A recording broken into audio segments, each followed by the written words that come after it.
Hello dear students, a very good morning to all of you and I hope you all are fine and fit at home. Students, class 11th history में हम continue करते हैं हमारा chapter and that is writing and city life, यानी कि लेखन कला और शहरी जीवन के बारे में हम बात कर रहे थे। तो उसमें हमने बात की थी मेसोपोटामियन सिविलाइजेशन के बारे में। So today we will continue our chapter. First of all इसमें हम आज रीड करेंगे different names use for the civilisation. जो ये सभ्यता फैली हुई थी, जैसे कि हमने प्रीवियस वीडियो में रीड किया था कि प्रेजेंट जो लोकेशन की अगर बात करें मेसोपोटामिया सिविलाइजेशन की, तो वहाँ जो प्रेजेंट का रिपब्लिक ऑफ इराक है उस एरियाज़ के अंदर ये जो सिविलाइजेशन थी वो फैली हुई थी। तो इसके दूसरे नाम भी थे। ये जो सिविलाइजेशन थी, सभ्यता थी, इसके और कौन कौन से नाम थे, मेसोपोटामिया सिविलाइजेशन को और किन नामों से जाना जाता है, ये आज हम इस चैप्टर में डिस्कस करेंगे। तो फर्स्ट जो नाम लिया जाता है इस सिविलाइजेशन का, जिसको हम रीड कर चुके हैं, दैट इज़ मेसोपोटामिया सिविलाइजेशन। इसका जो नेम है वो कहाँ से लिया गया है? ग्रीक के जो वर्ड्स हैं मेसोस, जिसका मीनिंग होता है मिडिल, और पोटाम्स, इसका मीनिंग होता है रिवर, यानी कि दो नदियों के बीच का क्षेत्र, जिसमें हमने रीड किया था कौन कौन सी थी वो, फरात और दजला जो रिवर थी, उन दोनों के बीच में ये सिविलाइजेशन फैली हुई थी। यानी कि टिग्रिस और फरात रिवर्स के बीच का जो एरिया था वो क्या कहा गया, वो जो सिविलाइजेशन वहाँ पर स्टार्ट हुई, विकसित हुई, उसको नाम दिया गया मेसोपोटामिया सिविलाइजेशन। तो मेसोपोटामिया सिविलाइजेशन की अगर हम बात करें तो ये कहाँ से लिया गया है? ग्रीक वर्ड से लिया गया है, जिसका दो शब्दों से मिलकर बना है, दैट इज़ मिसोस, इसका मीनिंग होता है मिडिल यानी कि बीच में, and potamus it means reverse, यानी कि नदियों के बीच का जो क्षेत्र। Mesopotamia means that the land between the reverse. अगर इसका हम एक शब्द निकालें, एक मीनिंग निकालें, तो इसका मीनिंग होगा कि नदियों के बीच का जो क्षेत्र है उसको बोला गया था मेसोपोटामिया। और वो रिवर्स अगर हम बात करें तो कौन कौन सी थी? फरात एंड टिग्रिस रिवर, दोनों रिवर के बारे में हमने बात की। फरात टिग्रिस रिवर के बीच के क्षेत्र में जो सिविलाइजेशन स्टार्ट हुई, डेवलप हुई, उस सिविलाइजेशन को नाम दिया गया था मेसोपोटामिया सिविलाइजेशन। तो फर्स्ट नेम हो गया हमारा इसमें मेसोपोटामिया सिविलाइजेशन का Mesopotamia, and second name is Sumerian civilisation. अगर हम बात करें जो सुमेरियन सिविलाइजेशन है, सुमेरियन सभ्यता है, तो वो भी इसी सभ्यता को नाम दिया जाता है। अब सुमेरियन जो नाम, जैसे कि हमने 12th क्लास में हम रीड करते हैं हड़प्पा सिविलाइजेशन के बारे में, तो उसके भी डिफरेंट नेम्स हैं। डिफरेंट नेम, कोई ना कोई रीज़न होता है कि उनको अलग अलग नाम क्यों दिए जाते हैं, बट वो होते हैं क्या? सारे एक ही होते हैं। तो इसी प्रकार से जैसे कि हड़प्पा सिविलाइजेशन को नाम दिया जाता है, हमारी जो सिविलाइजेशन थी हमारे इंडिया में जो डेवलप हुई, उसको कांस्य युगीन सभ्यता भी कहा जाता है, हड़प्पा सिविलाइजेशन भी उसको बोला जाता है। तो इसी प्रकार से जो मेसोपोटामिया की सिविलाइजेशन थी उसको एक तो नाम दिया गया था मेसोपोटामिया सिविलाइजेशन, दूसरा नाम सुमेरियन सिविलाइजेशन। सुमेरियन सिविलाइजेशन कहे जाने के पीछे क्या रीज़न है? The first known language of Mesopotamia was Sumerian, that is why this civilisation otherwise called as Sumerian civilisation. देखो, जब किसी भी चीज़ के पीछे कोई टैग लगा दिया जाता है, किसी को नाम दिया जाता है दूसरा, तो कहीं ना कहीं उसका कोई रीज़न होता है, कोई कारण होता है जिसके कारण उसको नाम दिया जाता है। अब हम मेसोपोटामिया सिविलाइजेशन की बात कर रहे हैं, तो इसमें मेसोपोटामिया सिविलाइजेशन का नाम क्यों दिया गया है इसको सुमेरियन सिविलाइजेशन? क्योंकि जो पहली लैंग्वेज थी यहाँ की, यानी कि कह सकते हैं कि पहली जो नॉन लैंग्वेज थी मेसोपोटामिया की, वो कौन सी लैंग्वेज थी? वो सुमेरियन लैंग्वेज थी।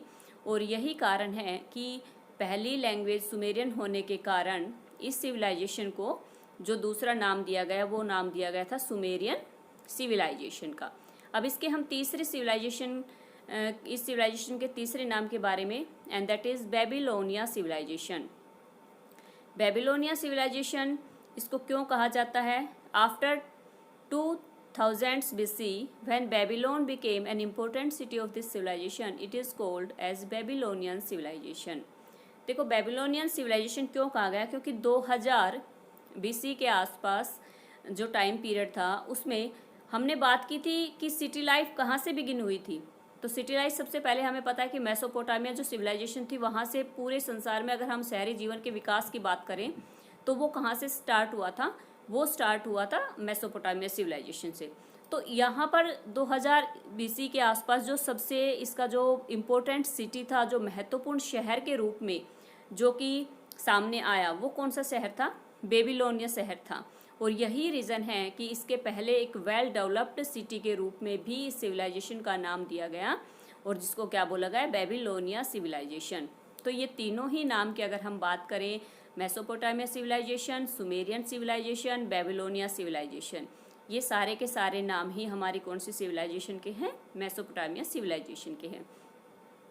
यहाँ पर राइटिंग की स्टार्टिंग हुई, सिटी लाइफ की स्टार्टिंग हुई, यानी कि जो शहरी जीवन की बिगनिंग थी वो कहाँ से हुई थी? सबसे पहले वर्ल्ड में स्टार्ट होने का यही एक मेन पॉइंट था, जो कि जिसको हम सुमेरियन सिविलाइजेशन बोलते हैं, या फिर हम इसको बेबीलोनियन सिविलाइजेशन कह सकते हैं।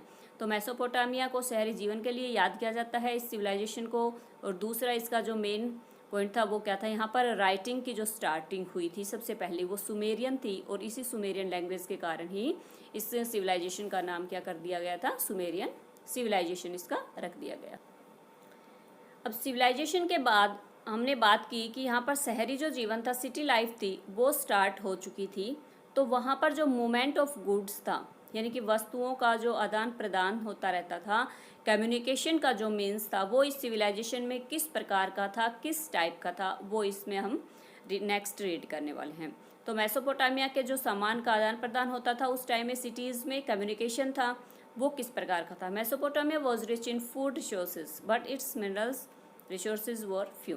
देखो, सबसे पहले हम बात करें मेसोपोटामिया की, तो सबसे ज़्यादा जो फूड रिसोर्सेज थे, भोजन के जो संसाधन थे, वो यहाँ पर बहुत प्रचुर मात्रा में थे, बहुत ज़्यादा थे।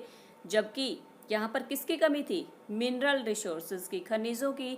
खनिज जो संसाधन थे वो यहाँ पर बहुत कम इनके बारे में हमें पता चलता है। Most parts of the south lacked stones for tools, seals and jewels, the wood for carts, cartwheels और boats, and there was no metal. तो इसमें हम बात करें कि यहाँ पर इसका जो साउथ पार्ट था, साउथ पार्ट में यहाँ पर पत्थरों से जो टूल्स बनाए जाते थे, सील्स बनाई जाती थी, यानी कि यहाँ की जो मोहरें बनाई जाती थी, जो ज्वेलरी वगैरह बनाई जाती थी, और लकड़ी के लिए जो लकड़ी के जो कार्ट्स वगैरह बनाए जाते थे, जो व्हील्स वगैरह यहाँ पर बनते थे, बोट वगैरह बनाई जाती थी लकड़ियों से। And there was no metal for tools, vessels और ऑर्नामेंट्स। तो यहाँ पर किसी प्रकार की कोई धातु प्राप्त नहीं होती थी जिससे कि वो इन सारी चीज़ों का कंस्ट्रक्शन कर सके, सारी चीज़ों का निर्माण कर सके, चाहे वो टूल बनाने हो, लकड़ी से बनाने हो, या फिर इन्हें स्टोन वगैरह से बनाने हो। इन सभी चीज़ों की यहाँ पर बहुत ज़्यादा कमी थी। और हम बात कर रहे हैं मोस्टली इसके साउथ पार्ट की, तो साउथ पार्ट जो मेसोपोटामिया का था, वहाँ पर स्टोन्स वगैरह जो थे उनकी कमी थी। उसके औजार बनाने के लिए, चाहे सील्स बनाने के लिए, चाहे ज्वेल्स बनाने के लिए, या फिर लकड़ियों की ज़रूरत पड़ती थी व्हील्स बनाने के लिए, बोट्स बनाने के लिए, इन सभी चीज़ों की कमी थी। और ना ही यहाँ पर किसी भी प्रकार की कोई धातुएं प्राप्त होती है, मोस्टली ज़्यादातर, जिनसे वो टूल्स बना सकते थे, या फिर कोई वेसल्स वगैरह, या फिर ऑर्नामेंट्स जो इनके आभूषण वगैरह थे वो बन सकते थे। तो सबसे ज़्यादा फूड रिसोर्सेज में रिच था मेसोपोटामिया सिविलाइजेशन। और यहाँ पर लेक किसकी थी? मिनरल्स रिसोर्सेज की, खनिज संसाधनों की कमी थी, और भोजन के जो संसाधन हैं यहाँ पर प्रचुर मात्रा में मिलते थे। तो ये मेसोपोटामिया के बारे में हम बात कर रहे हैं इसमें।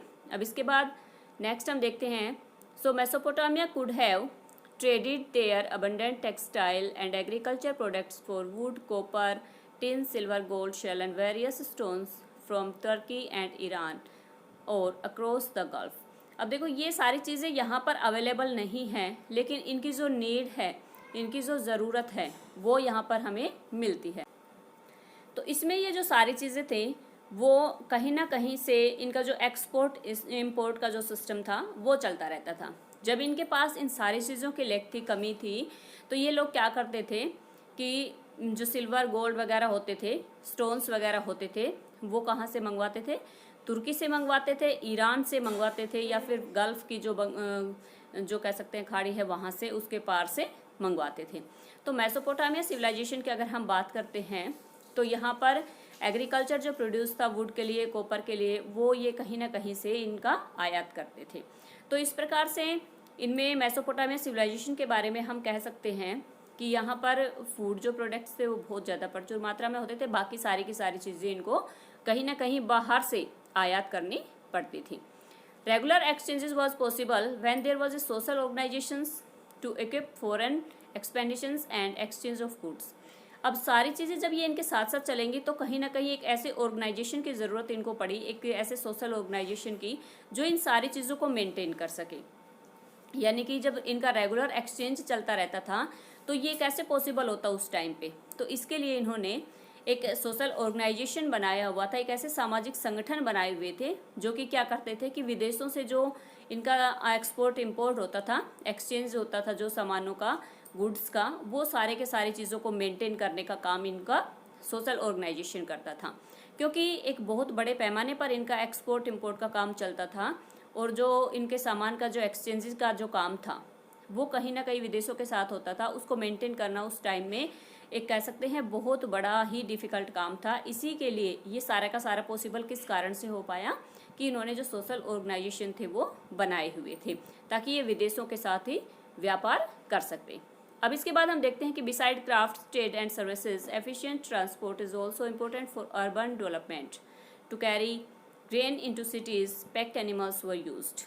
अब इसके बाद जब इनका हमने बात की थी कि जो फूड का जो सामान था वो बहुत अच्छे से यहाँ पर प्रोड्यूस होता था, बहुत ज़्यादा बहुत मात्रा में इनका मिलता था, तो इनके लिए जो क्राफ्ट, ट्रेड और जो सर्विसेज थी, efficient transport is also important for urban development. तो कहीं ना कहीं अर्बनाइजेशन के लिए ट्रांसपोर्ट की जो ज़रूरत होती है उस टाइम में वो बहुत ज़्यादा ज़रूरत कह सकते हैं, क्योंकि बिना ट्रांसपोर्ट के उस टाइम पे ना तो आप कहीं पर भी कोई सामान लेके जा सकते हैं, ना ही आपके पास कहीं से भी वो आ सकता है। तो इस टाइम पे क्योंकि ट्रांसपोर्ट के ये मीन्स नहीं थे जो आज हम प्रेजेंट टाइम में देखते हैं, तो इसके लिए ये क्या करते थे कि ये किसको यूज़ करते थे, एनिमल्स को यूज़ करते थे जो ग्रेन ले जाने का काम करते थे, और इनके पास से जो भी ये मटेरियल वहाँ से इंपोर्ट करते थे उसको लेके आते थे। तो इस प्रकार से इनका जो कम्युनिकेशन था, इनका जो गुड्स का एक्सचेंज था वो कंटिन्यू चलता रहता था।